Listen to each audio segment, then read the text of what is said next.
This is a great honor for me. I've been all over the country. Today we were in Maine and we were in New Hampshire, where we're doing amazingly well. We're doing well everywhere. A poll just came out, the Rasmussen poll. We're 2 points up nationally. We're going to do well. And I want to thank you so much for that welcome. Let me begin by expressing my gratitude to Shelley. Great. Come here. Come. Great guy. Great guy. He's a good friend and a great guy. Thank you very much. Thanks. And your family is amazing. I want to thank you for putting together this incredible great guy. I want to thank you for putting together this incredible big fan. Let me start by stating right up front that if I'm elected president, the Indian and Hindu community will have a true friend in the White House. That I can guarantee you, that I can tell you. I'm involved in two massive developments in India, you probably know. Very successful, wonderful, wonderful partners, very beautiful. And I must say, I became involved because I have great confidence, and I have great confidence in India. Incredible people and an incredible country. So thank you very much. I was there 19 months ago and look forward to going back many, many times. Generations of Indian and Hindu Americans have strengthened our country and strengthened it like few people could ever even believe. Your values of hard work, education, and enterprise have truly enriched our nation, and we will be celebrating a Trump administration together. That I can tell you. Indian Americans have the highest rate of entrepreneurship and college graduation in our country. A Trump administration, that's pretty impressive, by the way. You don't hear that often, I will tell you.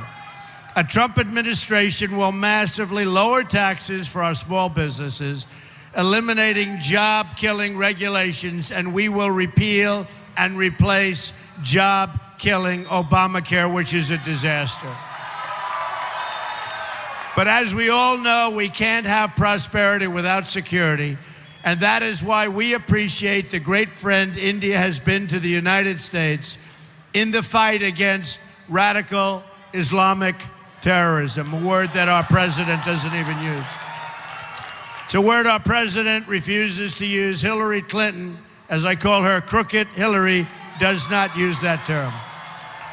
India has seen firsthand the brutality of terrorism and cross-border violence, including the attacks in Mumbai. And I mean, look, Mumbai is a place that I love.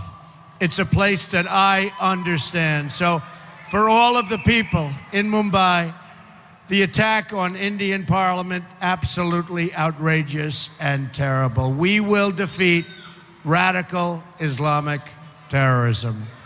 When I'm president, we will stand shoulder to shoulder with India in sharing intelligence and keeping our people safe mutually. This is so important in the age of ISIS, the barbaric threat Hillary Clinton has unleashed onto the entire world. India is key and a key strategic ally, and we don't want to even talk about it because there's nothing like the relationship that we will have. I look forward to deepening the diplomatic and military cooperation that is the shared interest of both countries. India is the world's largest, it's the world's largest democracy, an amazing statement, and is a natural ally of the United States. Under a Trump administration, we are going to become even better friends. In fact, I'll take the word even out because we are going to be best friends. There won't be any relationship more important to us. And I love when I see this over here because they're busting through the gates. They love us. We love you. There's a lot of love in this room. There's a lot of love. I look forward to working with Prime Minister Modi, who has been very energetic in reforming India's bureaucracy. Great man. I applaud him for doing so. And I look forward to doing some serious bureaucratic trimming right here in the United States. Believe me, we need it also. Americans have been asking for years, for decades, to trim the waste in government. The politicians can't do it, but I promise you this, I will do it. The wasting of taxpayer dollars will finally, in the United States, come to an end. We're going to fix these bloated and corrupt bureaucracies. Hillary doesn't have the energy. She's right now resting. She's resting, waiting for the debate on Wednesday night. Did everybody see the last debate? That was an easy one. That was very easy. So, your great Prime Minister has been a pro-growth leader for India. He simplified the tax code and cut taxes, and their economy has grown 7% a year. Excellent. Our economy is practically not growing at all in the United States. Just about zero. And with a very, very bad jobs report just this last Friday. We'll take care of that. But when I'm elected, we're going to start growing again and growing very, very fast. My reforms on taxes, trade, regulation, and energy will add at least 25 million new jobs in the next decade. We will make America the greatest place in the world to invest, hire, grow, and to create new jobs, new technologies, and entire new industries. First, we will cut taxes for all working and middle-class households in America. We're going to go to 7, and you know what we had? We had 7 brackets. We're going to bring it down to 3 brackets, with low-income Americans paying no income tax at all. There will be a massive tax simplification. We waste over $9 billion a year in tax code compliance. That ends under a Trump administration. Business tax reform is at the center of our plan. We have the highest tax rates anywhere in the world, 35%, and we're going to bring that down to 15%, which will make us one of the lowest tax countries in the world. That's good. You like that. He likes that. That's good. We will also have the largest regulatory reform in American history. Every year, over-regulation costs our economy $2 trillion a year and reduces household wealth by almost $15,000. I'm going to pause new regulations and ask my department heads to identify every useless or wasteful job-killing regulation, and they will be eliminated. It's a big problem in this country. Some of the very finest regulations will go, and they will go fast. The elimination of our job-killing restrictions on American energy will end.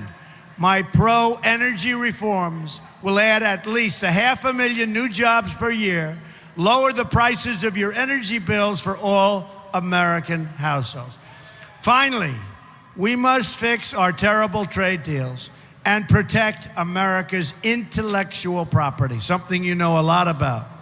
America's annual trade deficit with the world is now nearly $800 billion a year. China is stealing our intellectual property. Guess how much intellectual property a U.S. government official says China stole last year? The number is approximately $360 billion. In any event, we are going to have strong borders. We are going to have strong walls. We're going to have a wall. We're going to stop drugs from pouring into our country. The wall will be built. Mexico will pay for the wall. We haven't quite explained it to them yet. They don't quite know it yet. We're going to end up having great relationships with China and Mexico, but we are going to have a great relationship with India. Our leaders do nothing about all of the problems caused and all of the crime. They don't do anything about it. We are going to have a great society again. We're going to have honesty in government. We are going to save our Second Amendment. We are going to do so many things toward education, including the elimination of Common Core so we can bring our education local. We have to do it local. When it comes to trade, we're going to negotiate and renegotiate trade deals. We're going to have new trade deals. We believe in free trade, we believe. But our trade deals for our country are not good, they're not fair, they're not appropriate. We're going to change that. So we're going to have great trade deals, but we will be able to trade and do tremendous business, I can tell you, with India.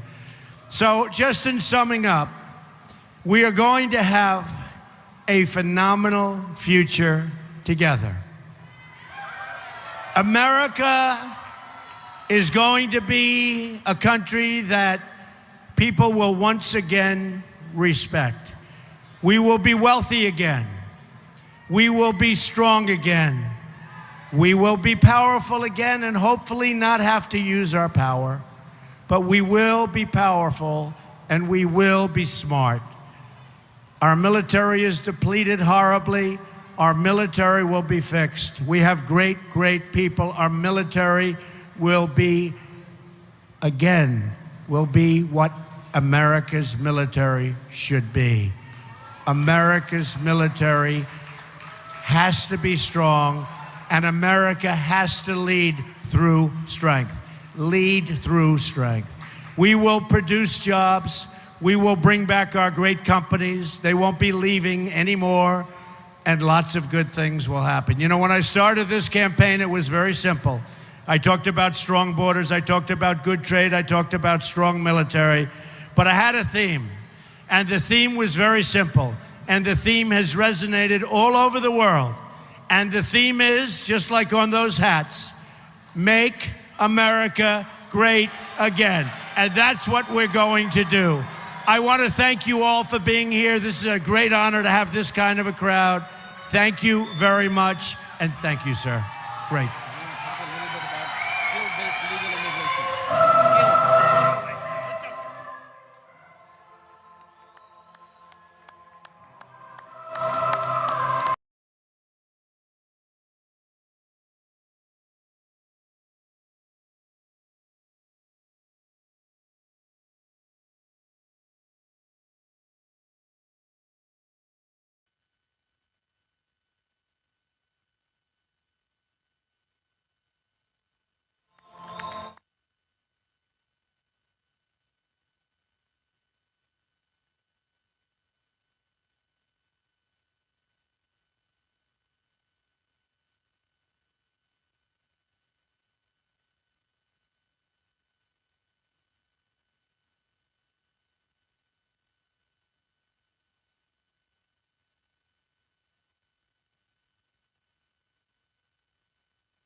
We love the Hindus.